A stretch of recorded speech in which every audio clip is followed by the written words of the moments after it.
मेरे प्रेगनेंसी से रिलेटेड एक सच्चाई मैं आप सभी के साथ साझा करना चाहूँगी। बहुतों को ये खुशियाँ इतनी आसानी से नहीं मिलती है। ये इतना आसान नहीं था मेरे लिए। बहुत आसानी से मैं कंसीव नहीं की हूँ और ये सच्चाई सिर्फ मेरे मायके वाले जानते हैं। मैं ससुराल वालों को नहीं बताई हूँ। मेरे पति जानते हैं और मेरे फ्रेंड्स जानते हैं। और गाइस, इस बात को मैं छुपाना तो नहीं चाह रही थी, लेकिन बहुत लोग समझ सकते हैं, लेकिन बहुत लोग नहीं समझते हैं। वे लोग ताना मारते हैं और ताना सुनना हमको अच्छा नहीं लगता है। इसीलिए इस बात को मैं छुपाए रखी और आज मुझे लगा, क्योंकि आज मैं बहुत खुश हूँ, तो मुझे लगा ये बात आप सभी के साथ साझा करना चाहिए। हेलो एवरीवन, स्वागत है आप सभी का गांव की गोरी चैनल में फिर से एक नए वीडियो के साथ में। कैसे हैं आप सभी? उम्मीद करती हूँ आप सभी अच्छे ही होंगे। हम लोग भी गाइस अच्छे ही हैं। अभी बज रहे हैं 3 और मैं फ्रेश वगैरह हो गई हूँ, बैठी हुई हूँ और आज मेरा मूड बहुत अच्छा है। मैं बहुत खुश हूँ। तो आज मैं आप सभी से कुछ शेयर करने वाली हूँ कि मेरा कितना मंथ चल रहा है। हम लोग कौन से ट्राइमेस्टर में हैं। और बहुतों को बुरा लगेगा, तो जिन्हें पसंद नहीं है वे लोग इस वीडियो को स्किप कर सकते हैं। मैं मेरे चाहने वालों के लिए ये वीडियो बना रही हूँ। जो लोग मुझे सच में चाहते हैं और सच में जानने का जिज्ञासा रखते हैं, उनके लिए मैं ये वीडियो शूट कर रही हूँ। मेरे प्रेगनेंसी से रिलेटेड एक सच्चाई मैं आप सभी के साथ साझा करना चाहूँगी। बहुतों को ये खुशियाँ इतनी आसानी से नहीं मिलती है। बहुत सारी महिलाएं ऐसी होती हैं जिन्हें जीवन भर ये खुशियाँ नहीं मिलती हैं ना, वे लोग तरस जाती हैं इस पल को जीने के लिए। लेकिन मैं खुशनसीब हूँ और परमेश्वर मुझे इस काबिल समझा कि मैं माँ बन सकूँ और अभी बहुत नज़दीक हूँ मैं। आई होप सो सब अच्छे से हो। लेकिन ये इतना आसान नहीं था मेरे लिए। बहुत आसानी से मैं कंसीव नहीं की हूँ और ये सच्चाई सिर्फ मेरे मायके वाले जानते हैं। मैं ससुराल वालों को नहीं बताई हूँ। मेरे पति जानते हैं और मेरे फ्रेंड्स जानते हैं। मेरी सहेली लोग, वो लोग जानती है, उन्हें मैं सब चीज़ शेयर की हूँ।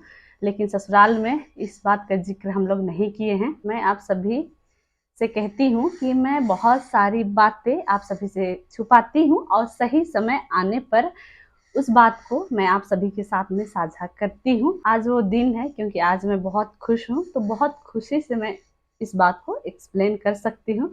अदरवाइज कभी मेरा मूड ऑफ रहता है तो आप सभी देखते ही हैं, मैं चिक चिक चिक चिक करती हूँ।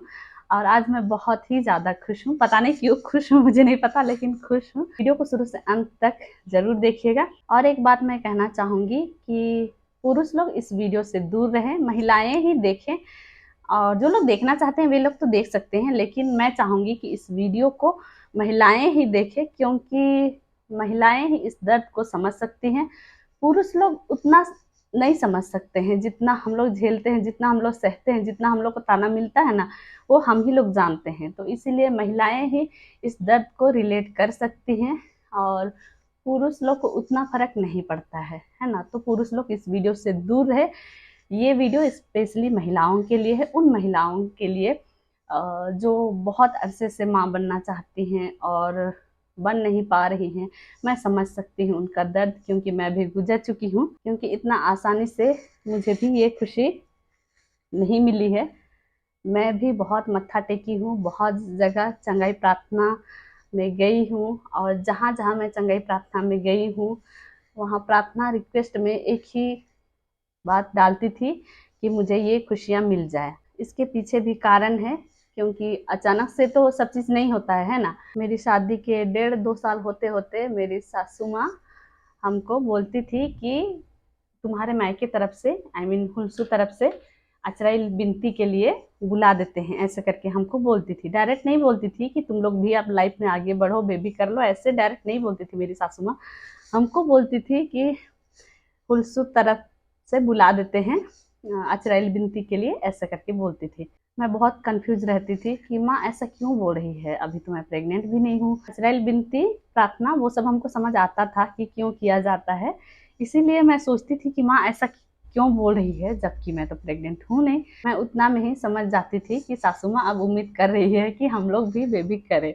और मैं मेरे पति को बोलती थी कि माँ तो ऐसे ऐसे बोलती है। शादी का 1.5 साल 2 साल होते होते शादी के बाद हम लोग साथ ही रह रहे हैं, कहीं इधर उधर तो गए नहीं हैं, साथ में ही हैं।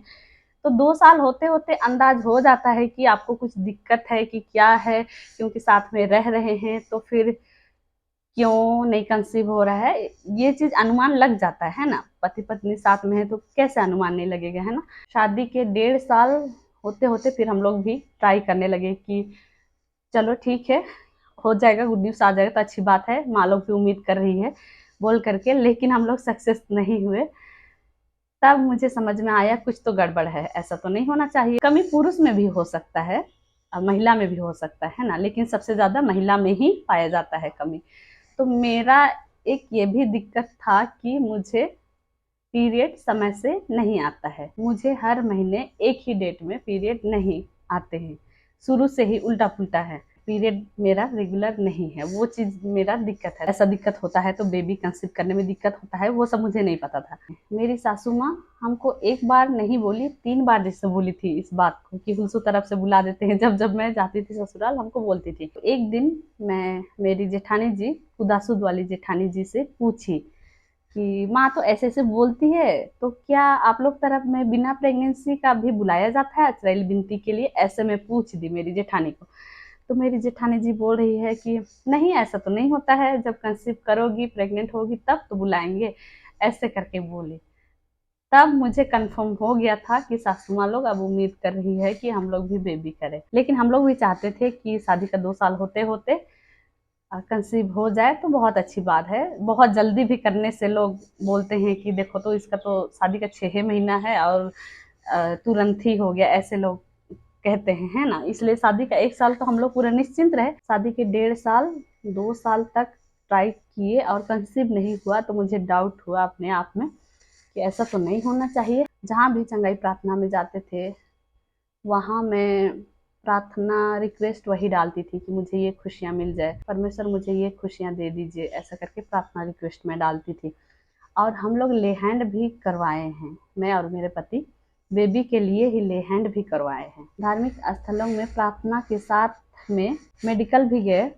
जब नहीं कंसीव होने लगा तो मैं मेरे पति को बोली कि डॉक्टर को दिखवाना जरूरी है। मेरे पति तो बोलने लगे कि थोड़ा सा रुक जाओ, अभी पैसा सब नहीं है, काहे हड़बड़ा रही है, ऐसा करके बोल रहे हैं। तो मैं मेरे पति को बोली कि आपको तो कोई कुछ बोलता नहीं है, माँ लोग तो हम ही को बोलती है हमेशा, आपको क्या है बोल करके मैं बोली। तो मेरे पति बोलते हैं बोलने वालों को बोलने दो ना, ऐसे करके बोलते हैं।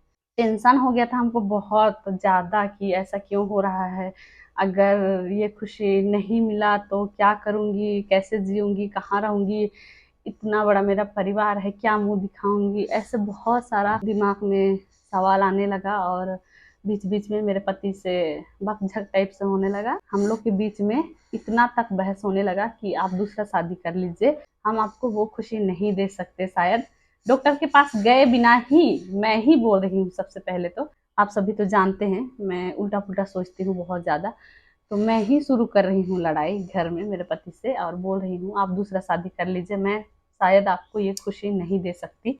मेरे पति हमको बोलते हैं कि अगर मेरे में कमी है तो फिर तुम दूसरा शादी कर लो तब, ऐसे करके वो हमको बोल रहे हैं। मतलब हम दोनों ना एक दूसरे को ढेना ढेसी कर रहे हैं, एक दूसरे को ब्लेम कर रहे हैं, एक दूसरे को बोल रहे हैं कि आप दूसरा शादी कर लीजिए बोल करके मैं मेरे पति को बोलती हूँ और मेरे पति मुझे बोलते हैं कि तुम दूसरा शादी कर लो अगर मुझ में कमी है तो। और दोनों हम लोग राजी नहीं है एक दूसरे को छोड़ने के लिए। मेरे पति बोल रहे हैं कि अगर बच्चा नहीं भी होगा फिर भी हम तुमको नहीं छोड़ेंगे, हम दोनों काफी है एक दूसरे के लिए। मैं भी मेरे पति को बोल रही हूँ कि अगर बेबी नहीं भी होंगे कभी इन फ्यूचर, नहीं कर पाए फिर भी मैं आपको छोड़ के नहीं जाऊंगी, हम दोनों एक दूसरे के लिए काफी हैं, ऐसा मैं भी बोल रही हूँ। मेरे ससुराल में ना बहुत सारे लोग हैं और बहुत बड़ा परिवार है, तो वो सब तो सोच रही हूँ कि मैं क्या मुंह दिखाऊंगी, क्या मुंह दिखाऊंगी। और मेडिकल तो गए भी नहीं है अभी, और पहले ही हम लोग लड़ रहे हैं अपने आप में कि आप दूसरा शादी कर लो, आप दूसरा शादी कर लो। सॉल्यूशन यही थोड़ी है कि दूसरा शादी कर लो, है ना। लेकिन दिमाग मेरा काम नहीं कर रहा था उस समय। मेरे पति तो आईवीएफ के लिए भी रेडी हो गए कि अगर नहीं होगा तो हम लोग आईवीएफ करा लेंगे, तुम काहे के लिए चिंता करती है, हम लोग पैसा पहले जमा कर लेते हैं, उसके बाद तुम चेकअप करवाना, आईवीएफ हम लोग करवा लेते हैं। और मैं आईवीएफ के लिए राजी नहीं हूँ। मैं बोल रही नहीं, आईवीएफ घर वाले तो नहीं समझेंगे आईवीएफ क्या होता है, मैं तो समझ रही हूँ और मैं एक बार के लिए राजी भी हो जाऊंगी, लेकिन परिवार के चलते मैं आईवीएफ के लिए राजी नहीं थी। मैं बोली कि मैं नहीं करवाऊंगी ऐसा करके। लेकिन मेरे पति सोचिए इतना हमको सपोर्ट करते हैं कि वो आईवीएफ के लिए भी राजी हो गए। तो बहुत टेंशन था गाइस, इतनी आसानी से हमको ये खुशी नहीं मिला है। तो मैं आप सभी को बताना चाहूँगी, मैं मेडिकल चेकअप के लिए गई थी 2025 में ही, अक्टूबर महीना में गई थी। अकेले मैं गई थी हिम्मत करके, मेरे पति मेरे साथ नहीं गए थे। कांप रही हूँ, वहां जा करके बोल भी नहीं पा रही हूँ। जब मैं मेडिकल गई अकेले तो वहाँ रिसेप्शन में नर्स लोग केवल थी, डॉक्टर उस समय नहीं थी, ऊपर में थी। रिसेप्शन में नर्स लोग से बोलने के लिए भी मैं कांप रही हूँ कि मैं किस लिए मेडिकल आई हूँ। मैं बोली कि मुझे डॉक्टर से मिलना है, शादी का 2 साल होने जा रहा है और कंसीव नहीं कर पा रही हूँ, इसीलिए मैं अपना चेकअप करवाने आई हूँ, डॉक्टर से मिलना है बोल करके मैं बोली। तो फिर उसका 1000 रुपया फीस था, पहली बार मैं गई थी इसीलिए। फिर आप फीस जमा कर दीजिए बोल करके बोली नर्स, तो जमा किए। उसके बाद में तुरंत डॉक्टर को फ़ोन की नर्स कि एक नई पेशेंट आई है करके। तुरंत डॉक्टर नीचे आई और फिर डॉक्टर से मिले, सब पूछी कैसे क्या है नहीं है, सब चीज़ पूछी, सब चीज़ सच सच बताया, ऐसे ऐसे बात है। तो अल्ट्रासाउंड के लिए बुलाई तो मेरे बच्चादानी में थोड़ा सा दिक्कत था। जब डॉक्टर के पास जाएंगे नहीं तो कैसे पता चलेगा, है ना। अल्ट्रासाउंड में पता चला कि बच्चादानी में पानी भर गया है, इसीलिए शायद कंसीव नहीं हो पा रहा था। एक ये भी दिक्कत था कि पीरियड मेरा रेगुलर नहीं आता था। तो डॉक्टर हमको 6 महीना का ट्रीटमेंट बोली थी। डॉक्टर हमको साफ साफ बोल दी थी कि तुम्हारा ट्रीटमेंट में 6 महीना का समय लग सकता है, लगेगा ऐसा करके, क्योंकि पीरियड को रेगुलर करना है। पीरियड तेरा समय से नहीं आता है तो पीरियड रेगुलर करने में 6 महीना लग जाएगा, ऐसा करके डॉक्टर बोली थी। और अल्ट्रासाउंड के बाद में डॉक्टर हमको 1 महीना का दवाई दी थी, पीरियड रेगुलर करने वाला भी दवाई दी थी, ऊपर से बच्चादानी में पानी भरा हुआ था तो वो पानी सूखने के लिए भी दवाई दी थी, प्लस अंडा बनने के लिए भी दवाई दी थी। स्ट्रिक्ट दवाई था, टाइमली खाना था, अलार्म लगा के दवाई खाना बोली थी, एकदम समय से खाना था दवाई हमको। और मैं समय से ही खाती थी, अगर आप 7 बजे खा रहे हैं तो 7 बजे ही खाना है, ऐसा वाला था। और किसी किसी दवाई को एक दिन छोड़ करके एक दिन खाना था, ऐसा था। अक्टूबर में मैं दवाई खाई और नवंबर में मुझे कंसीव हो गया था, नवंबर में मैं प्रेग्नेंट हो गई थी। और एक दवाई को मुझे रिटर्न करना पड़ा था, वो था पीरियड रेगुलर करने वाला, लेकिन मुझे नवंबर में पीरियड आया ही नहीं और मैं कंसीव कर चुकी थी। तो ये परमेश्वर का दया था, परमेश्वर का प्रेम है, परमेश्वर का आशीर्वाद है।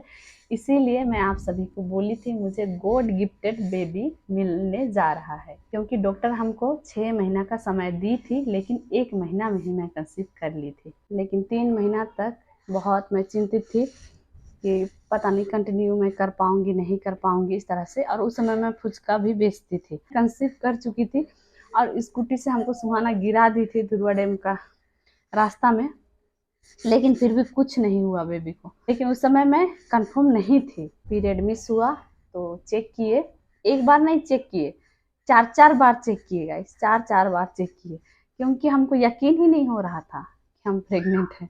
हर 2 3 दिन में बोलती थी मेरे पति को, किट ला दो ना, किट ला दो ना, और एक आध तो मैं ही लेकर के आई। फिर चेक करती थी, पॉजिटिव आ जाता था, और इससे पहले कभी पॉजिटिव नहीं आया है। तो मुझे यकीन ही नहीं हो रहा था कि मैं कंसीव कर चुकी हूँ, इसीलिए 3 4 बार मैं घर में चेक कर ली, सब में पॉजिटिव आ रहा है। जहाँ मैं दिखवाती हूँ उस डॉक्टर के पास नहीं गई, सबसे पहले मैं ब्लड टेस्ट करने गई। मुझे लगा कि ब्लड टेस्ट में पता चलेगा कि मैं प्रेग्नेंट हूँ, लेकिन ब्लड टेस्ट में मतलब वो रैंडम ब्लड शुगर वही सब जांच हुआ। बगल में एक मेडिकल है, वहाँ मैं गई थी। तो डॉक्टर को बोली कि क्या मैं प्रेग्नेंट हूँ सच में, ऐसे करके बोली। डॉक्टर बोलते हैं कि वो तो किट में ही पता चलेगा ना, ब्लड टेस्ट में थोड़ी पता चलेगा, ऐसा करके हमको बोलते हैं।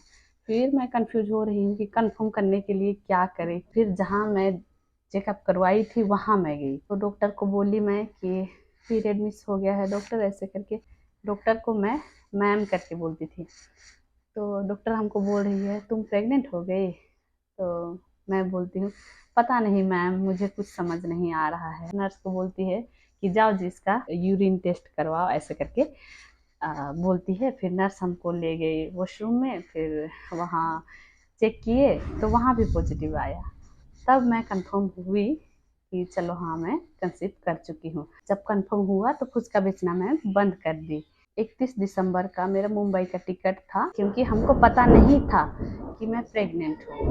लेकिन मुंबई भी नहीं जा पाए, क्योंकि तब तक मैं कंसीव कर चुकी थी और मैं प्रेग्नेंट हो चुकी थी। तो दीदी को बोली कि मैं आऊँगी मुंबई करके, तो दीदी मना कर दी कि मत आओ करके, तो मैं मुंबई भी नहीं गई। इस तरह से जो है ये खुशी मुझे इतनी आसानी से नहीं मिली है गाइस। और आप सभी में से किसी का कमेंट आया था कि शादी का 5 साल हो गया है फिर भी हमारा बच्चा नहीं है, ये खुशी हम लोग को नहीं मिला है बोल करके। तो उन्हें मैं यही कहना चाहूँगी कि अगर मेडिकल एक बार भी चेकअप के लिए नहीं गए हैं तो आप मेडिकल पे भरोसा कीजिए और मेडिकल ज़रूर जाइए। साथ में प्रार्थना भी कीजिए। आप जिस भी भगवान को मानते हैं प्रार्थना भी कीजिए, और प्रार्थना में बहुत शक्ति होती है। मैं तो इस बेबी को गॉड गिफ्टेड ही मानती हूँ, क्योंकि इतनी सारी चुनौतियाँ आई, इतनी सारी समस्या आई, उसके बावजूद भी परमेश्वर मुझ पर दया किए और इस काबिल मुझे समझा कि मैं माँ बन सकती हूँ। नहीं तो मुझे भी एक टैग मिल जाता। आप सभी को पता है क्या टैग होता है, जो लोग माँ नहीं बन पाती है उन्हें किस नाम से पुकारा जाता है, क्या बोला जाता है, आप सभी को पता है। मेरा जर्नी को मेरी सहेली लोग जानती है और मेरे परिवार के लोग जानते हैं, क्योंकि मैं मेरे मायके वालों के साथ में साझा की हूँ। मेरे ससुराल वालों को तो नहीं बताई हूँ, लेकिन ये वीडियो देख करके उन्हें समझ में आ जाएगा। अभी मैं और मेरे पति बहुत खुश हैं। और गाइस, मैं आप सभी को बताना चाहूँगी कि अभी हम लोग कौन से ट्राइमेस्टर में हैं। हम लोग first and second trimester complete कर चुके हैं, अभी थर्ड ट्राइमेस्टर में एंट्री कर लिए हैं। मतलब कि मेरा अभी 7वां महीना चल रहा है, 7वां महीना का पहला सप्ताह है। ओके, तो बहुत जल्दी हमारे घर में बेबी आने वाले हैं। बेबी बॉय या बेबी गर्ल, जो भी आशीर्वाद मुझे मिलेगा मैं बहुत खुश हूँ और बहुत खुश रहूँगी। लेकिन मेरे पति और मैं, हम लोग चैलेंज किए हैं कि आपको क्या चाहिए, मुझे क्या चाहिए। तो मैं बोली मुझे ये चाहिए 500 रुपया का, ऐसे ही जस्ट मस्ती मस्ती में। बेबी गर्ल भी आएगी तो भी बहुत खुशी की बात है मेरे लिए, और बेबी बॉय भी आएंगे तो भी बहुत खुशी की बात है मेरे लिए, क्योंकि ये मेरा पहला एक्सपीरियंस है, पहला मेरा बच्चा है। तो मैं तो बहुत प्यार करने वाली हूँ। और गाइस, आप सभी खूब सारा आशीर्वाद, खूब सारा प्यार, खूब सारा दुआ कीजिएगा कि अच्छे से सब चीज़ हो जाए, मैं प्रसव पीड़ा भी सह सकूं, क्योंकि पहली बार है इसलिए डर तो बहुत लग रहा है, खुशी भी बहुत है लेकिन डर भी बहुत लग रहा है। आप सभी को पता है मेरे पति काम में रहते हैं और मैं रूम पर अकेले ही रहती हूँ दिन भर, और रात में बहुत लेट से मेरे पति आते हैं, तो मैं बहुत चिंतित रहती हूँ, बहुत टेंशन। ऐसे तो मालकिन लोग हैं अगल बगल, पर फिर भी बहुत चिंता सताता है कि कैसे मैं सब चीज़ मैनेज कर पाऊँगी कि नहीं कर पाऊँगी, ऐसा मुझे लगता है। परमेश्वर से प्रार्थना करती हूँ कि मुझे प्रसव पीड़ा सहने की शक्ति दे और सब अच्छे से हो, एक हेल्दी बेबी आए। और गाइस, मैं आप सभी से और एक बात कहना चाहती हूँ कि प्रेगनेंसी कंसीव होने के बाद डॉक्टर हमको जैसे जैसे चेकअप के लिए बुलाई वैसे वैसे मैं गई हूँ। पैसा जुड़ा नहीं जुड़ा कैसे भी मैनेज करके, कभी तो हम लोग उधारी भी दवाई लाए हैं मेडिकल से, क्योंकि वो लोग मुझे जानते हैं कि मैं ब्लॉग बनाती हूँ करके, उधारी भी ले करके आए हैं और फिर बाद में जा करके पैसा दिए हैं। दवाई खाने पीने में कोई भी कंजूसी नहीं किए हैं, जैसे जैसे डॉक्टर बोली वैसे वैसे चेकअप सब करवाते गए हैं। और अभी 7वां महीना चल रहा है, तो 7वां महीना का आखिरी सप्ताह में मैं जाऊंगी ग्रोथ स्कैन करवाने के लिए कि बेबी का ग्रोथ कैसे हुआ है, कितना वजन है, कैसे है, वो सब चेकअप के लिए जाऊंगी। अभी तो है समय। बस यही खुशियां मैं आप सभी के साथ साझा करना चाह रही थी। बहुतों को बुरा लगेगा, वे लोग इस वीडियो को स्किप कर सकते हैं, लेकिन जिन्हें दिक्कत है, जो लोग बहुत समय से ट्राई कर रहे हैं माता पिता बनने के लिए, झाड़ फूक के आसरा में मत रहिएगा, मेडिकल ज़रूर जाइएगा। मेडिकल पर भी कम से कम भरोसा कर लीजिएगा। अगर आप लोग अभी भी चाहिएगा तो मैं किसी वीडियो में बता दूंगी कि मैं कौन सा डॉक्टर से दिखवाई हूँ। प्राइवेट मेडिकल है, इसीलिए पैसे सब तो खूब जाता है, लेकिन पैसा तो आते जाते रहेगा, है ना। अभी मेरे पति बहुत खुश हैं कि वे पापा बनने वाले हैं बोल करके। मैं मेरे पति को बोलती हूँ अभी तो कम ही खर्चा में हम लोग का निपट गया, लेकिन बहुतों को तो साल 2 साल इलाज में ही लग जाता है, 5 साल तक इलाज में ही लग जाता है ना। लेकिन परमेश्वर का दया देखिए, परमेश्वर का अनुग्रह देखिए कि हम लोग तो सिर्फ 1 महीना दवाई खाए हैं और दूसरा महीना हम लोग को गुड न्यूज़ मिल गया है ना। तो इतना परमेश्वर हम पर दया किए, उसके लिए बहुत बहुत धन्यवाद। और गाइस, इस बात को मैं छुपाना तो नहीं चाह रही थी। बहुत लोग समझ सकते हैं लेकिन बहुत लोग नहीं समझते हैं। वे लोग ताना मारते हैं और ताना सुनना हमको अच्छा नहीं लगता है, इसीलिए इस बात को मैं छुपाए रखी। और आज मुझे लगा, क्योंकि आज मैं बहुत खुश हूँ, तो मुझे लगा ये बात आप सभी के साथ साझा करना चाहिए। मेरे पति तो मना किए थे इस बात को साझा करने के लिए। मेरे पति बोल रहे थे कि मेरे परिवार वाले पता नहीं क्या सोचेंगे, इस टाइप का। बहुत लोग नहीं समझते हैं। बहुत सारी ऐसी महिलाएं हैं जो लोग इस खुशी के लिए तरस रही हैं। उन्हें थोड़ा सा हिम्मत मिल सके, हताश मत होइए, सब ठीक हो जाएगा, विश्वास रखिए। लेकिन जिसके ऊपर बीतता है ना वही जाने, है ना। मुंह से बोलना तो बहुत आसान है कि विश्वास रखिए, हिम्मत मत हारिए, दुखी मत होइए, ये बोलना आसान है। लेकिन जिसके ऊपर बीतता है ना वही उस दर्द को समझ सकता है। मेरे ऊपर बीता है तो मैं समझ सकती हूँ। मेरे और मेरे पति के बीच में बहुत ज़्यादा झगड़ा तो नहीं हुआ, लेकिन शादी का 2 ही साल हुआ है और फिर अलग होने की बात करना। और मैं मेरे पति से कभी अलग होना नहीं चाहती हूँ। मैं बहुत प्यार करती हूँ मेरे पति से।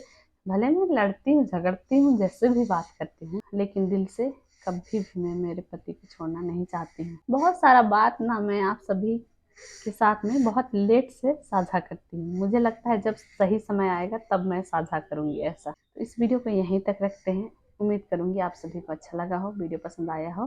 तो वीडियो को लाइक शेयर कीजिए, चैनल पर नए हैं तो चैनल को सब्सक्राइब कीजिए। फिर बाय एवरीवन।